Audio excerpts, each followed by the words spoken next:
Good afternoon. And welcome to everyone who's joining us on the internet as well.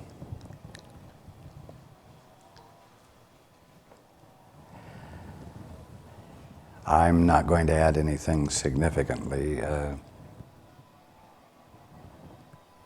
to what Paul said. I've already talked at some great length along these lines. What I will say is that I've talked in the past about translating radical idealism into practical realism. That's all Paul was talking about.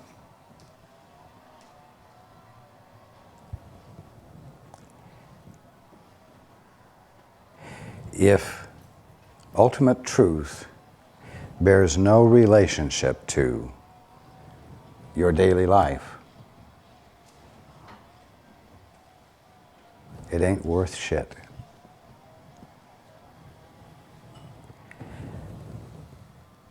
And so, what every one of you should be looking for in your endeavor to have a better spiritual understanding of life is the translation of truth into your practical daily affairs. And I'll tell you, I didn't say I wouldn't say anything, but I'm moving off in a broader direction than Paul was speaking about.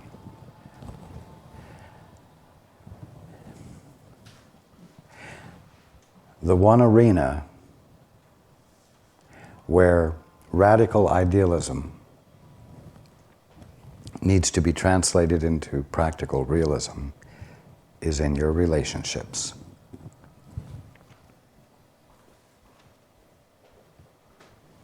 Where love isn't something that you proffer to somebody. Here's some love. Here's some love. I hope you enjoy it.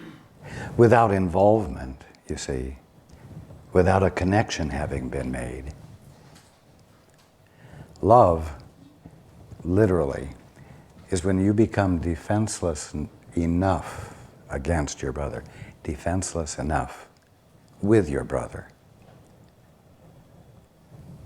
to not have a shield up,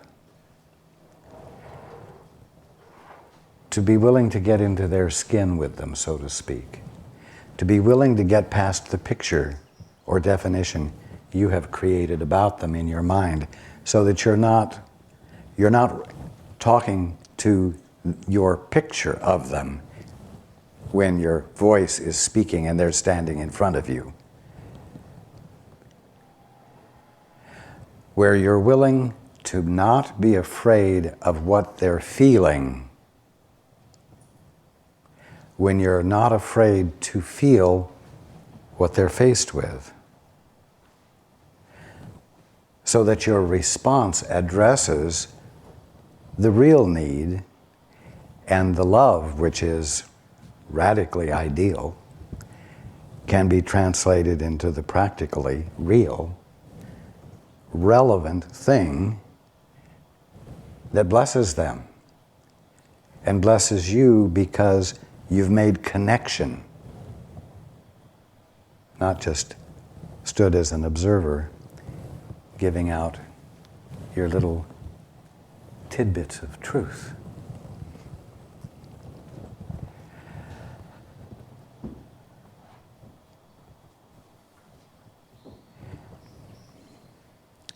You have been broadly and emphatically trained to be objective, which means, doesn't it, uninvolved, so that you might see clearly and not be moved by subjective emotion. You've been taught to be independent. You've been taught to be self-sufficient. You've been taught not to lean. You've been taught not to get too close and perhaps be an imposition in someone else's space. So you have all really become quite expert at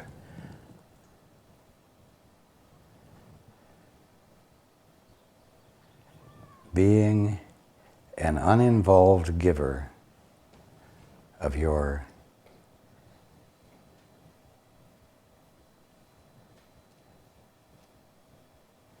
wisdom,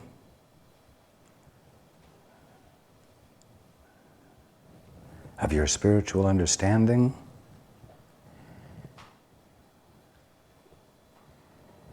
and you give it, and you part ways without ever having really connected.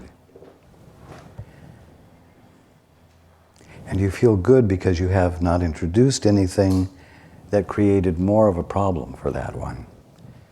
Well, of course you didn't, because you didn't connect with them.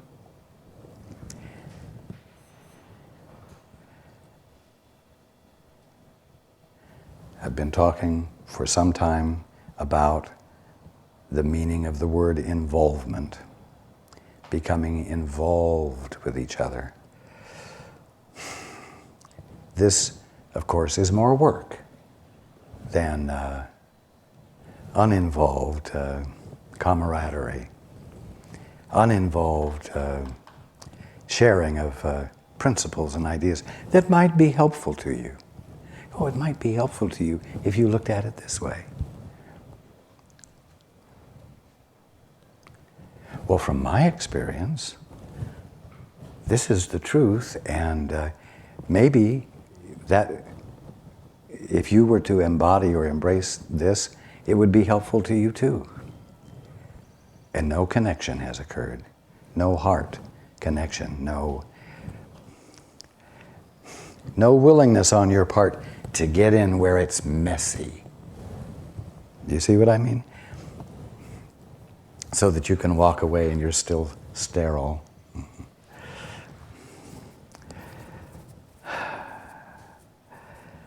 Incapable of being a part of a process of conception.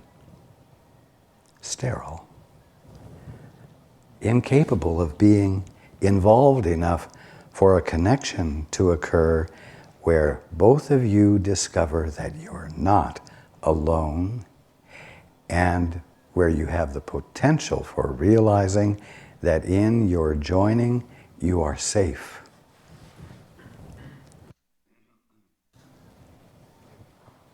That's the treasure that awaits you, is this discovery that when you're willing to get in where it's messy, and it's bound to be messy because none of you are awake yet, when you're willing to get in where it's messy, and from there, listen for how to be appropriate, with guidance, with inspiration, fresh inspiration that you're receiving on the spot.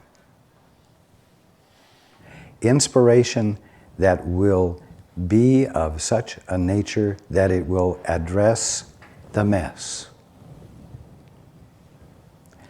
It will have nothing to do with spouting principles. It will have nothing to do with saying, well, in the Course it says, well, you know, you're not being consistent with the Course, and of course you're going to be having problems. You see how there is no connection? Here is this independent, sterile presence that's not going to get dirty. Heaven forbid. But is going to give a pearl, a gem. You know, hold out your hand, but don't touch me. Okay. There's the best I can give you. You see.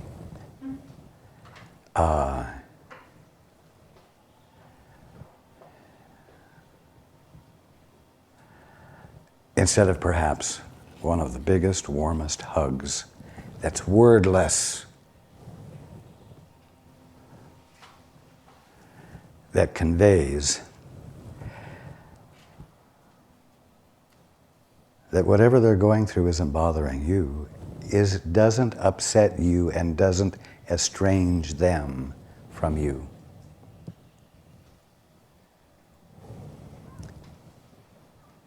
Connection, connection, connection, involvement, involvement.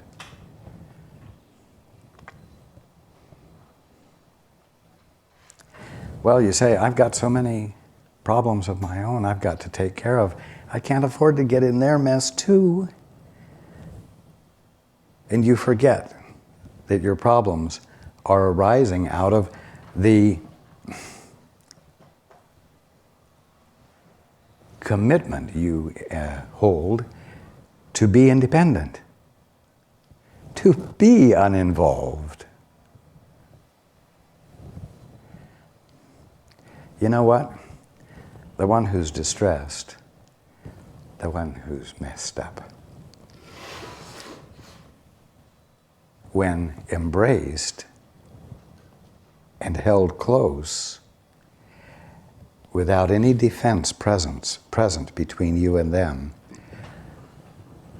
becomes the other half of the hug. You realize that? You can't get the other half of the hug if you don't give yours.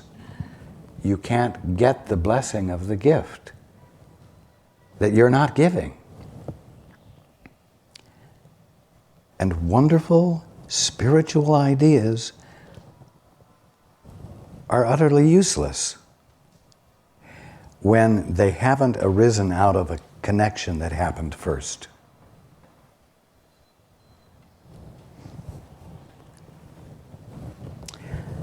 Love is the radically ideal that needs to be translated into the practically real. And as the defenses you hold between each other melt, the real meaning of love will begin to register in the world. It will not lift you above the world. It will begin to register in the world. Radical idealism must be translated into practical realism. Else you're all on a ridiculous and useless head trip.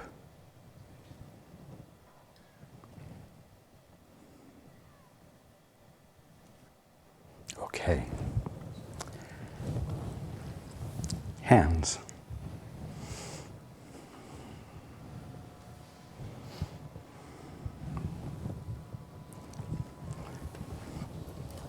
Oh, wait 1 second.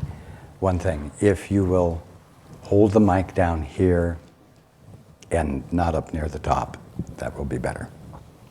Yeah. All right. Hi, Paul. Good afternoon. I'm not sure exactly what the question is or in which area I need the most instruction or guidance, but I'm going to start somewhere. Certainly in my relationship, in my marriage, in my career,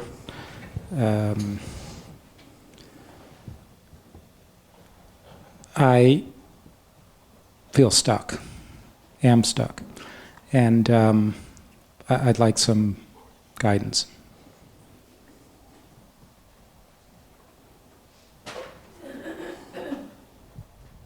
Well, the only reason you could feel stuck is if you've got a cork on the bottle. You are you're maintaining the status quo. There's nothing blocking you circumstantially. It's just that you're not inviting in the inspiration that is the bubbly that pops the cork off the bottle and allows the gush, the movement of your being to move, emerge. Now, what you need to understand is that you can't stop the movement of God. You can't stop the movement of being. So it continues to move. It's an eternal movement. And when you put a cork on it, the pressure builds up. And you feel uncomfortable, increasingly uncomfortable. The tendency is to think that it's circumstances. He, she, or it did or didn't do something, or won't do something, etc. And that is standing in my way. No, that is never the case. The uncomfortableness of being in a stuck place is your experience of the fact that you have temporarily engaged in an unwillingness to move with the flow. And it's always, you think, for your safety. Keep the status quo. Don't rock the boat, because I don't want to have to deal with anything new right now. So, the dam is erected, the flow builds up behind it. And you know what?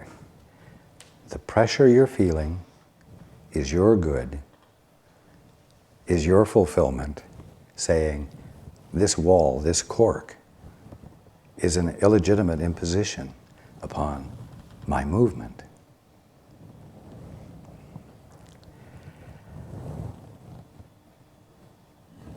Very simply, you need to be willing to embrace change. You need to be willing to let out the stops. Very much as Paul did at the beginning today, where you don't know what's coming out, but you know there's something there that has to come out. And I will tell you something, that when you let that happen, you will feel the integrity of you moving through and into expression. And so the movement will not be at odds with your best interests, but will be confirming of them.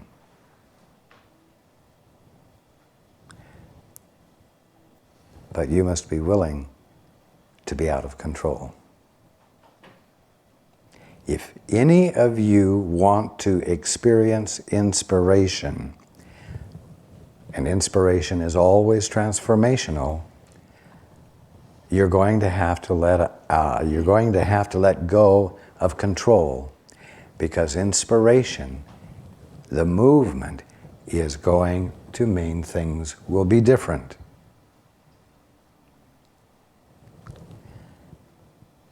Again, the differentness will never be at odds with you, but it will always be a clearer experience of the integrity of your essential being that comes before the integrity of your best thoughts and ideas.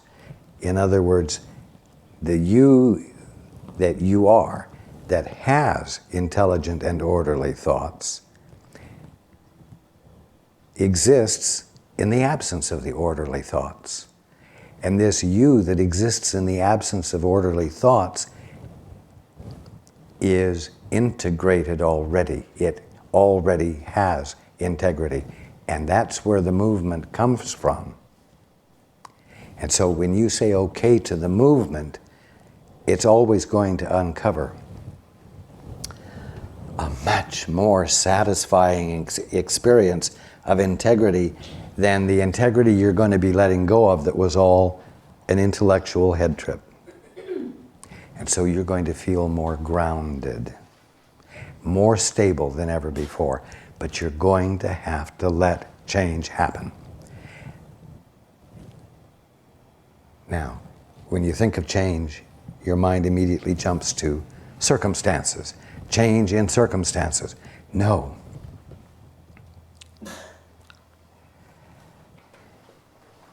It's,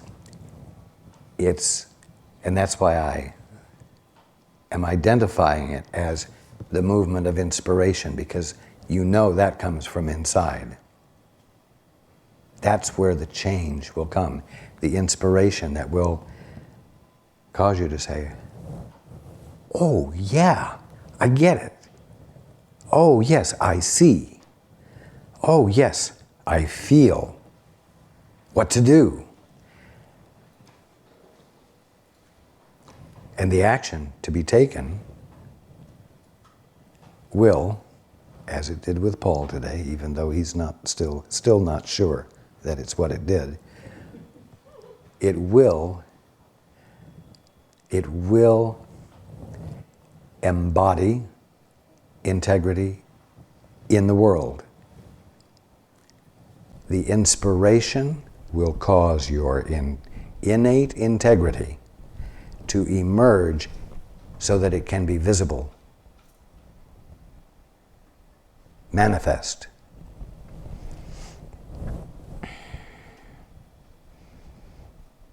No, your inspiration hasn't dried up. It's the thing that's making you uncomfortable in your stuckness. I'll tell you and everyone something else. You'll never arrive at a point of completion where there's no more inspiration because you have arrived. The dictum of God, the essence of the meaning of the word being, is embodied in the words, "Behold, I make all things new." Forever. That is what being is. That's what the presence of you that looks like this is. It's the movement of, behold, I make all things new. Oh, well, I've come to a dry spell. No, you haven't. You've just come to a point where you've said, no more.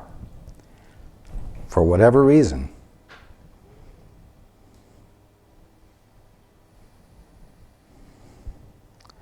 You're not stuck, and what it takes to get unstuck is already insinuating its way into your awareness and impressing you with pressure. Pressure to say yes again instead of no. And then to become curious. Not to change circumstances, but to become curious and open to and allowing of inspiration. And this is the worst part. And letting the chips fall where they may. Anything specific you might recommend in terms of actions to do or not do? To allow? Not actions, no. Not actions. But actions, internally you might say, the conscious practice of curiosity. Interested curiosity. Curiosity is an aliveness to the unexpected, isn't it? That's the activity to engage in. When you wake up in the morning, don't assume that today is going to be a repeat of yesterday. And give up. Or neglect to be curious.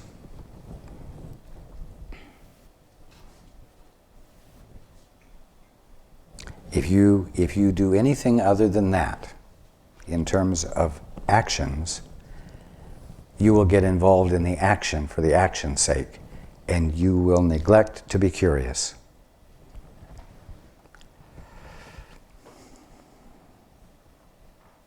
Blink. There you go. Yes. Don't become immobilized.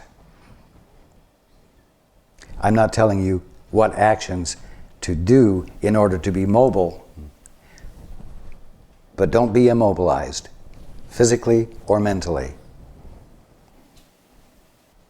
There is a pressure in you that you think is frustration from being stuck.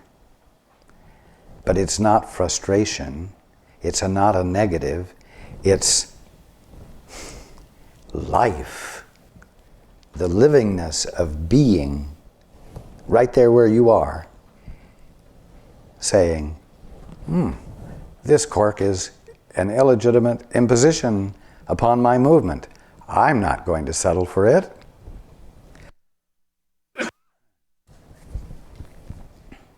And so it's pushing to get you to say yes instead of no. The answer, in other words, is already in process of emerging. You don't need to be giving your attention elsewhere.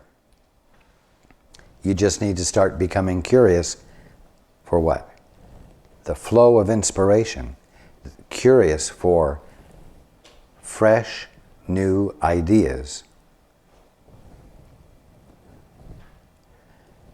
that are coming from a place of integrity in you that you have been afraid to let out, that you have been afraid to expose.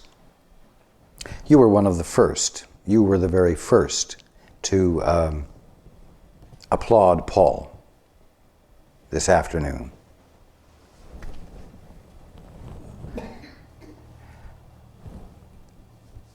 Evidently, you were able to appreciate and value not only what he said, but what he was being. Correct? Yep. Okay. So you have a model, and you have the feelings that allow you to give yourself permission to do the very same thing.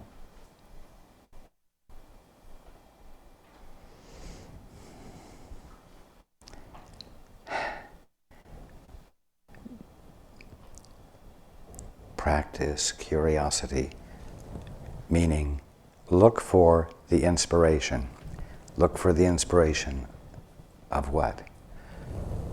Wonderful, glorious spiritual ideas wafting through your consciousness and giving you bliss? No. The inspiration that connects you with the integrity of your being so that it has an avenue of expression and becomes a clarity that doesn't burden anyone,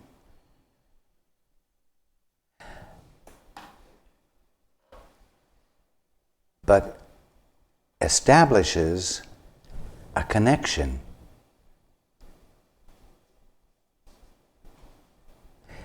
A connection of honesty and integrity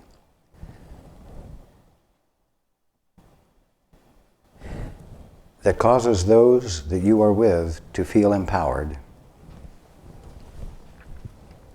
while at the same time you are feeling more grounded yourself, safer, clearer on the fact that you are not vulnerable. And of course, the obvious experience of not being stuck anymore. Blink.